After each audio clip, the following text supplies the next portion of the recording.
सभी का फिर से स्वागत है मेरे चैनल जिसका नाम है English classes with sir John. आज हम बात करने वाले हैं सेंटेंसेस के बारे में, उनके टाइप्स और उनके काइंड्स के बारे में। ये भी बहुत डिटेल में नहीं जाएंगे हम इस वीडियो में। हम आने वाली वीडियोस में, जैसे कि मैंने पहले कहा था कि पार्टिसिपल स्पीच के हर पार्ट के बारे में हम डिटेल में बात करेंगे। एक वीडियो या एक पार्ट पर एक या दो वीडियो सेपरेटली बनाएंगे ताकि आपको किसी भी और ग्रामर बुक की जरूरत ना पड़े। और यदि पिछले वीडियोस में कुछ ऐसी बातें जो डिटेल्स में नहीं बताई जा सकी, आने वाले वीडियोस में हम आपको उनको शेयर करने की पूरी कोशिश करेंगे ताकि बीती हुई वीडियोस में सुनी हुई बातें या सीखी हुई बातों से रिलेटेड कोई भी कंफ्यूजन आपके मन में ना रह जाए। तो चलिए शुरू करते हैं आज का वीडियो। आज का हमारा टॉपिक है सेंटेंस, जिसको हिंदी में कहते हैं वाक्य, और इट्स टाइप्स, उसके प्रकार और उसके भेद। तो वाक्य की परिभाषा क्या है? उसका पहला वर्ड कहता है शब्दों का समूह। दूसरा, प्रॉपर ऑर्डर, सही क्रम में होना। तीसरा, मेक्स और गिव्स अ कंप्लीट सेंस, वो पूर्ण अर्थ देता हो या उन शब्दों का पूर्ण अर्थ निकलता हो। और उसके अंदर एक फाइनाइट वर्ब का होना, सीमित क्रिया का होना जरूरी है। ये कई बुक्स में 4, कई में 5, कई में 6 अलग अलग उसके टाइप्स और काइंड्स, उसके टाइप्स बताए गए हैं। तो आज इसकी इन सभी बातों को मिलाकर अगर हम उसकी परिभाषा बनाएं, sentence is a group of words in a proper order which makes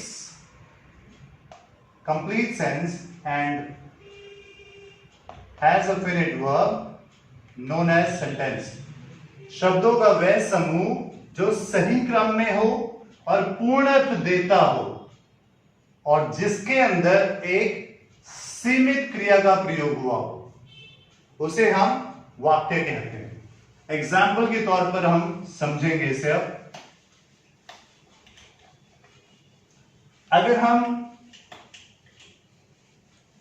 group of words की बात कर रहे हो तो group of words Ram, Shyam, Sita, Gita, ये ग्रुप ऑफ वर्ड्स ही तो हैं, लेकिन इनका कोई अर्थ नहीं निकलता है, तो ये सेंटेंस नहीं हो सकता। सेंटेंस के लिए क्या जरूरी है? Ram goes to school।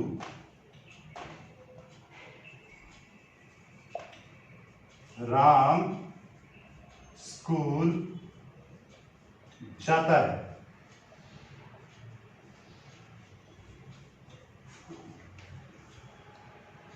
Ram subject है, काम करने वाला। गोज वर्ब है, finite verb. To school object है जिस पर काम किया जा रहा है। ध्यान दीजिएगा, परिभाषा थी ग्रुप ऑफ वर्ड्स, शब्दों का समूह। Proper order, has sense, with a finite verb।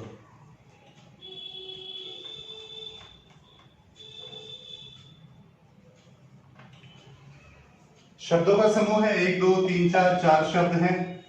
Proper order है, सबसे पहले सब्जेक्ट, फिर वर्ब, फिर ऑब्जेक्ट। मतलब निकल के आ रहा है कि राम स्कूल जाता है। फाइनाइट वर्ब भी है, तो इसका मतलब ये सेंटेंस है। जिस सेंटेंस में ये चारों शर्तें पूरी हो रही हो वो वाक्य है, ग्रामेटिकली, ग्रामर के, व्याकरण के मुताबिक। लेकिन एक बात का यहां ध्यान रखें, कई ऐसे वाक्य आते हैं जिसमें सब्जेक्ट और वर्ब होगा, ऑब्जेक्ट नहीं होगा। कईयों में वर्ब एंड ऑब्जेक्ट होगा और सब्जेक्ट नहीं होगा। बिना वर्ब के सेंटेंस नहीं बन सकता। वर्ब वाली वीडियो में भी मैंने इसके बारे में थोड़ा सा बात की थी। नेक्स्ट मैं वर्ब के बारे में जब डिटेल में बात करूंगा तब उस बारे में हम और ज्यादा बात करेंगे कि फाइनाइट वर्ब क्या होता है और नॉन फाइनाइट वर्ब क्या होता है। उस बारे में हम सेपरेटली वीडियो बनाने वाले हैं। अभी हम बात करने वाले हैं इस चीज के बारे में, सेंटेंस के बारे में। राम स्कूल जाता है। एक और चीज ध्यान दीजिएगा, हिंदी में सब्जेक्ट सेम जगह है, फर्क पड़ता है तो वर्ब और ऑब्जेक्ट की पोजीशन पर। सब्जेक्ट सेम जगह आया हुआ है, स्कूल यहां पर मिडिल में है और वहां लास्ट में। इंग्लिश का ऑब्जेक्ट हिंदी के वाक्यों में बीच में है, इंग्लिश का वर्ब हिंदी में लास्ट में आया है। ऐसे हम कई और एग्जाम्पल देख सकते हैं, बहुत सारे एग्जाम्पलों में हम बात कर सकते हैं। तो कुछ एग्जाम्पल लेते हैं इसके बारे में, यहां पर ये बात थोड़ी सी और क्लियर हो जाए। बहुत famous sentence, I love you. I subject, love action verb, you object. अब जरा इसका हिंदी, मैं तुमसे प्रेम करता हूं।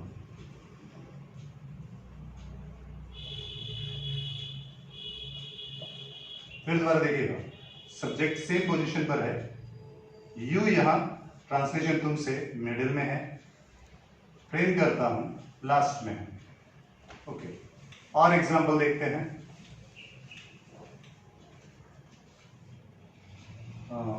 ही प्लेज फुटबॉल, वह फुटबॉल खेलता है।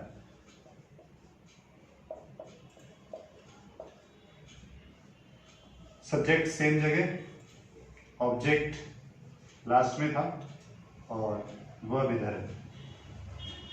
तो हिंदी से इंग्लिश ट्रांसलेशन करते वक्त ये एक छोटा सा एक टिप है कि हिंदी में वर्ब लास्ट में आता है और इंग्लिश में वर्ब मिडिल में आता है। अब इसके पार्ट्स की बात करते हैं, टाइप और काइंड से बात करने से पहले। सबसे पहले मैं इसके टाइप्स की बात करना पसंद करूंगा। पार्ट्स, इसके दो हिस्से होते हैं, सब्जेक्ट और दूसरा है प्रेडिकेट। अभी जो मैंने लिखा था वर्ब प्लस ऑब्जेक्ट, वो प्रेडिकेट का हिस्सा है। इसका मतलब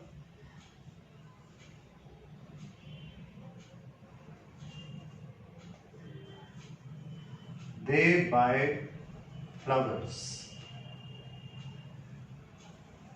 और he is going to school। पहला वाक्य सब्जेक्ट और बाकी बचा हुआ सारा का सारा प्रेडिकेट। इस प्रेडिकेट में बहुत सारी चीजें आ सकती हैं। अभी मैंने वर्ब एंड ऑब्जेक्ट के बारे में बात करी है, इसमें और भी कई चीजें आती हैं, उस बारे में हम धीरे धीरे सीखेंगे। तो सबसे पहले ये बात हो गई। अब एक सवाल अक्सर आता है, जैसे मैंने थोड़ी देर पहले कहा कि सेंटेंस इन दो फॉर्मों में भी हो सकता है। बहुत कॉमन मोटिवेशनल स्पीकिंग पार्ट है जो मैं अब लिख रहा हूं, इसलिए मैंने इसको स्मॉल नहीं किया।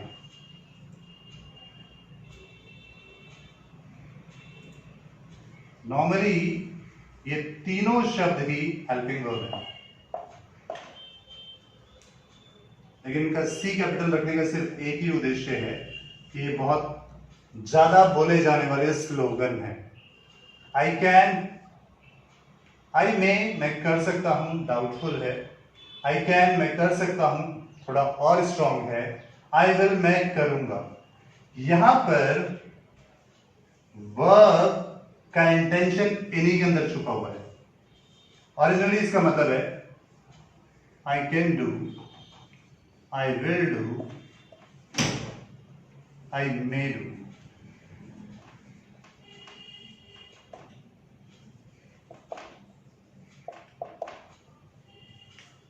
अब इधर ध्यान दें, आई सब्जेक्ट है, बाकी बचा प्रेडिकेट है, लेकिन इस बात को, इधर वाले हिस्से को हिडन कर दिया गया था।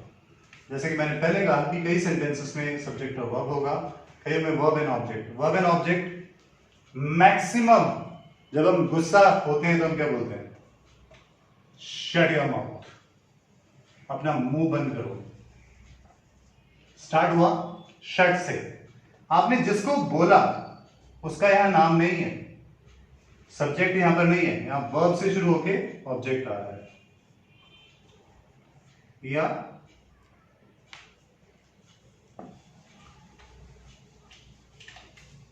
अब आते हैं इनके टाइप्स पर, ताकि आपको ये बात थोड़ी सी और समझ में आ जाए। टाइप्स से पहले काइंड्स के बारे में बात कर लेते हैं। काइंड्स एंड टाइप्स में हमेशा से कंफ्यूजन रहा है।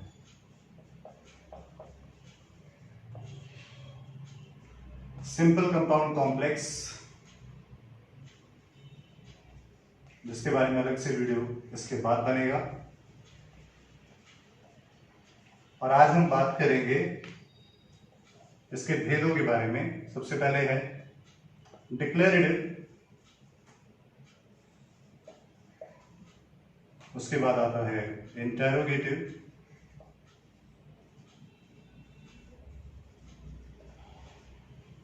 उसके बाद है इंपेरेटिव, उसके बाद है एक्सक्लेमेटरी,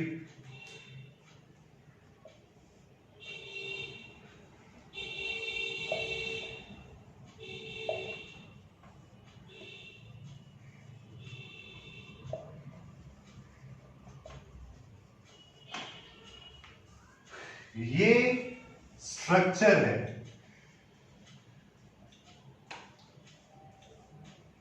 बनावट, इसे हिंदी में संरचना या बनावट कहते हैं। और ये सेंस है, इसे अंडरस्टैंडिंग कहते हैं।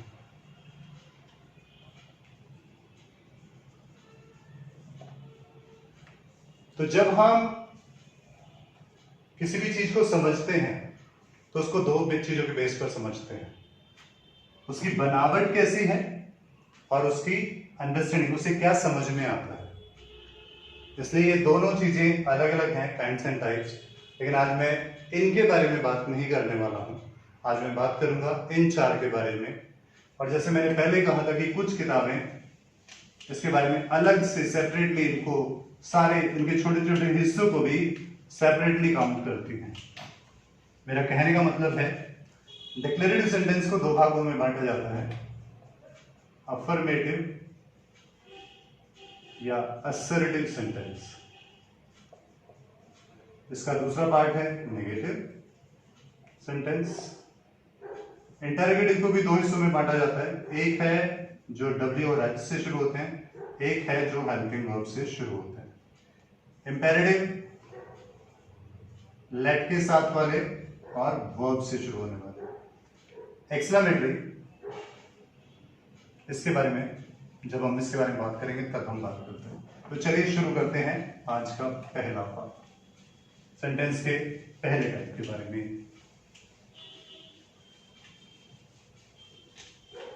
जैसे कि नाम है इसका डिक्लेरेटिव, ये डिक्लेयर करता है। डिक्लेयर मीन्स घोषणा करना, घोषणा करता है। अब घोषणा जब कर रहा है तो घोषणा दो तरीके की होगी, जिसका आंसर या तो यस में आएगा या नो में आएगा। वो स्टेटमेंट जिनका आंसर यस में आता है असर्टिव कहलाते हैं, जिनका आंसर नो में आता है नेगेटिव कहलाते हैं। असर्ट करना अपने आप में वर्ब है, अफर्म करना, इसलिए ये असर्टिव या अफर्मेटिव डिक्लेरेटिव के नीचे आता है। जैसे I go to school, positive sense आ रहा है यस, ये अफर्मेटिव या असर्टिव का पार्ट है।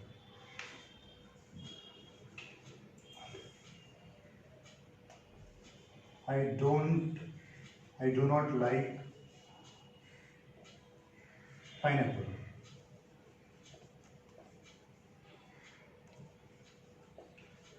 मुझे पाइनएप्पल नहीं पसंद है, नेगेटिव सेंस आ रहा है तो ये नेगेटिव सेंटेंस है, लेकिन ये पार्ट है डिक्लेरेटिव का, इसे याद रखिएगा। और दूसरी चीज हमने जो बात करी थी वो है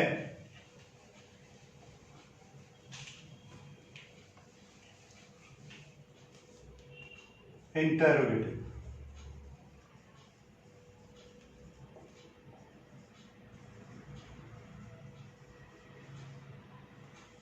प्रश्नवाचक।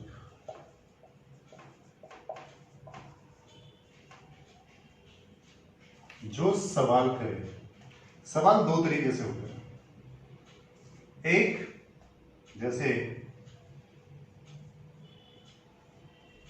क्या तुम ठीक हो,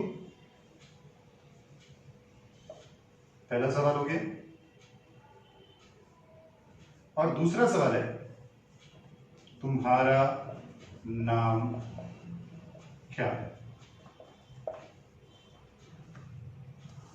ध्यान दीजिएगा, यहां पर क्या कहां पर है और यहां पर ये कहां पर है। जब किसी वाक्य की शुरुआत में क्या आ जाए तो हम उसको उसी के उस सेंटेंस के हेल्पिंग वर्ब से शुरू करते हैं, और जब बीच में आ जाए तो WH से शुरू करते हैं। तुम ठीक हो, यू आर ओके। अब हमने सवाल किया है क्या तुम ठीक हो, इसकी हेल्पिंग वर्ब है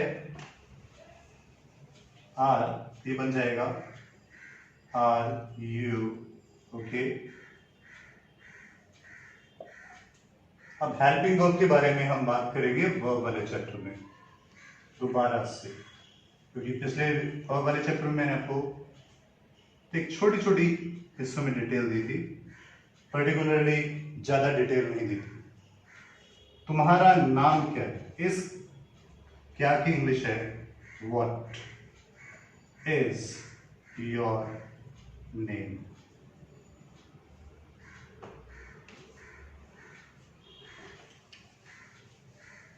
अब जैसे अगला सेंटेंस ले लेते हैं, क्या तुम उसे जानते हो, तुम उनसे जानते हो, यू नो हिम।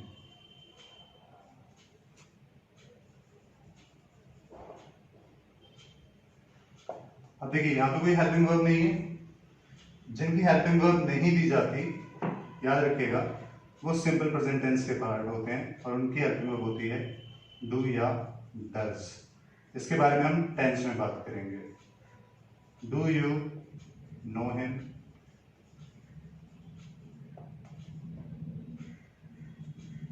अब दूसरा, आप कैसे हो, कैसे बीच में हाउ यू, क्योंकि यू के साथ आ रहा है इसलिए।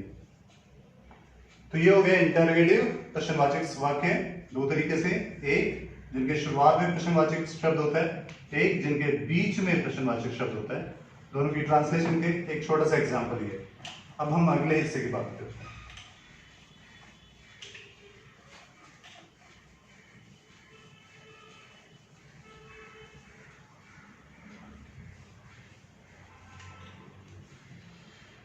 तीसरा है हमारा इम्पेरेटिव, आदेशात्मक।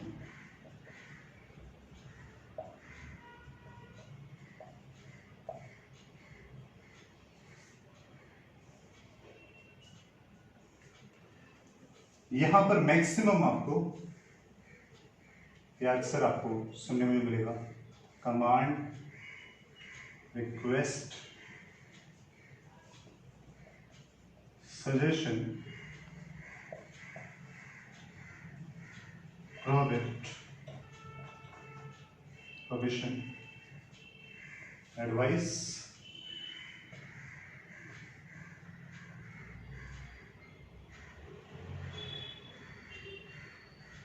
इस टाइप की कुछ बातें आपको यहां सुनने को मिल सकती हैं, जैसे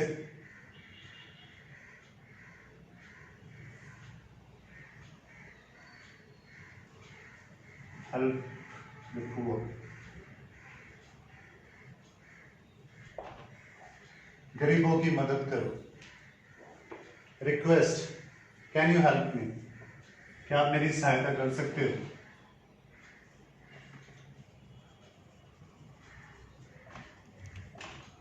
suggestion, you should not do this, तुम्हें ऐसा नहीं करना चाहिए, prohibition, don't go there, मना करना, कमांड का मतलब आदेश, रिक्वेस्ट निवेदन, सजेशन सलाह, प्रोहिबिशन मना करना, एडवाइस सलाह।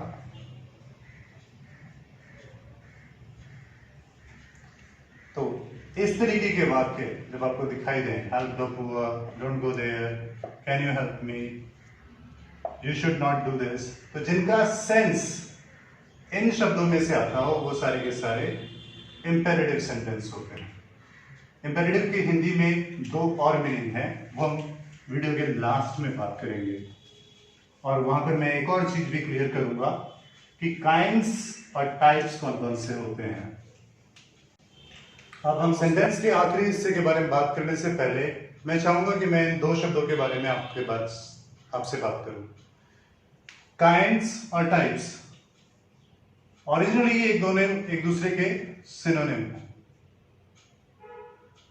अगर आप इसका हिंदी मीनिंग ढूंढेंगे तो आपको प्रकार शब्द दिखाई देगा या भेद शब्द दिखाई देगा, जो कि समानार्थी है। अब इनको समझा कैसे जाए, जो चैप्टर हम पढ़ रहे हैं उसके परिवेश में कई राइटर्स, कई टीचर्स 5 काइंड्स और 3 टाइप्स बोलते हैं। कई टीचर्स 5 टाइप्स और 4 टाइप्स, 3 काइंड्स बोलते हैं। मैं इन सब चीजों के बारे में आपको नहीं कहना चाहूंगा कि आप इस कंफ्यूजन में पड़े। सेंटेंस को 2 हिस्सों में बांटा जाता है, या दो तरीके से बांटा गया है, कैटेगराइज किया गया है। एक है बाय पर्पस और दूसरा है बाय स्ट्रक्चर।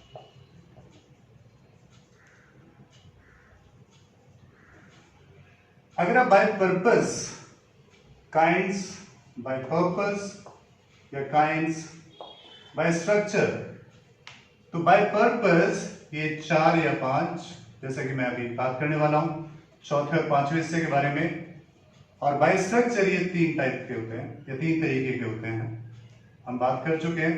इसके बारे में अलग से, इनके जो बाय स्ट्रक्चर है इसके बारे में हम अलग से वीडियो में बात करेंगे।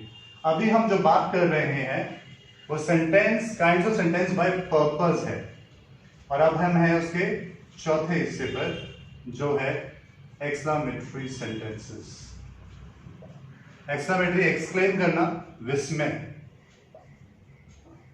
सूचक।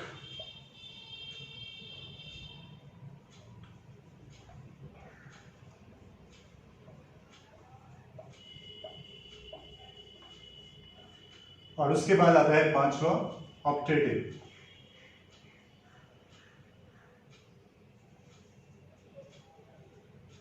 ऑप्टेटिव इच्छा सूचक।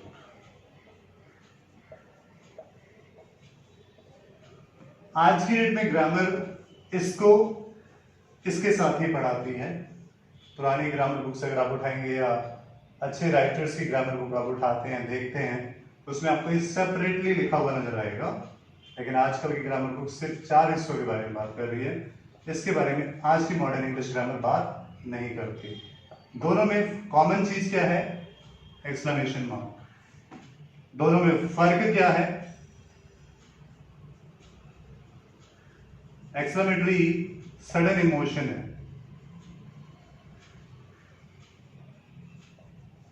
और फीलिंग कह लीजिए। बट अगर आप किसी को ब्लेस करते हैं, आशीर्वाद देते हैं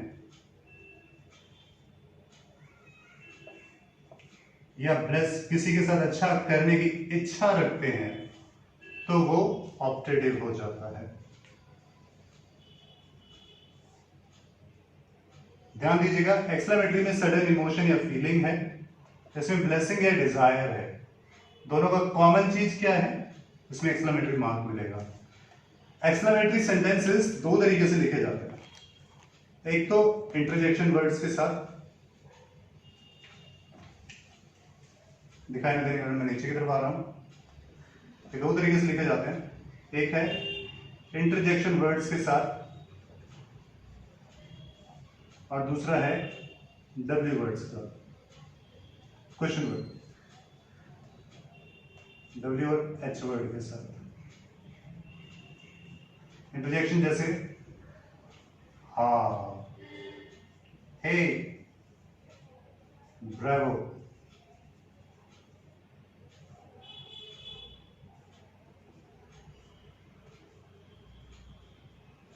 listen to me, it's very bad.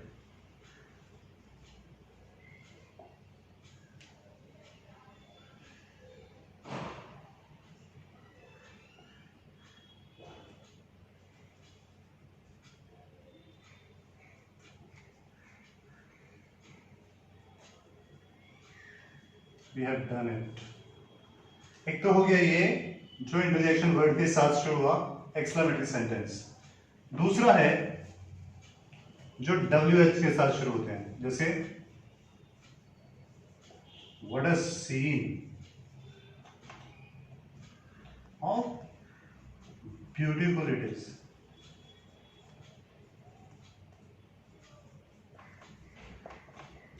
What a Shem.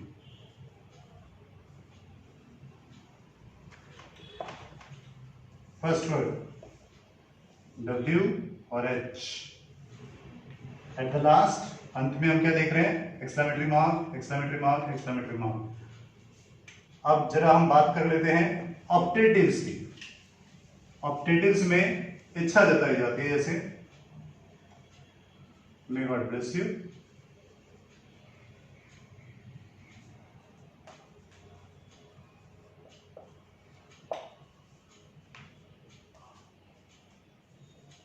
may king live long,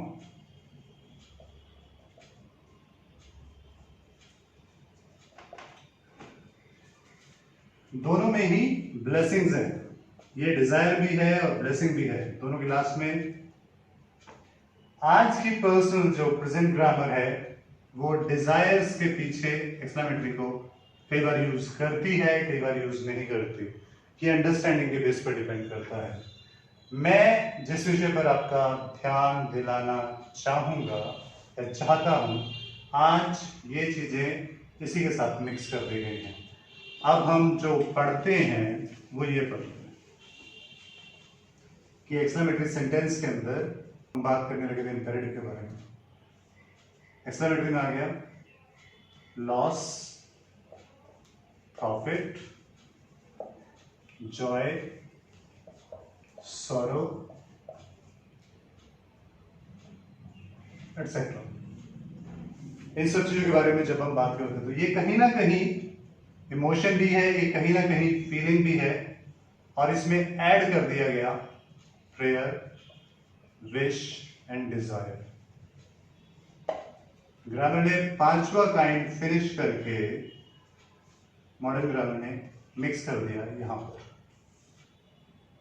तो इसलिए कंफ्यूज ना रहिएगा कि कई किताबों में सर हमें ऑप्टेटिव नहीं दिखाई देता, वो ऑलरेडी इसके अंदर आ चुका है, इसलिए कंफ्यूज रहने की कोई जरूरत नहीं है। अब हम नेक्स्ट वीडियो में बात करेंगे काइंड्स बाय स्ट्रक्चर के बारे में, और फिर हम शुरू करेंगे एक एक करके।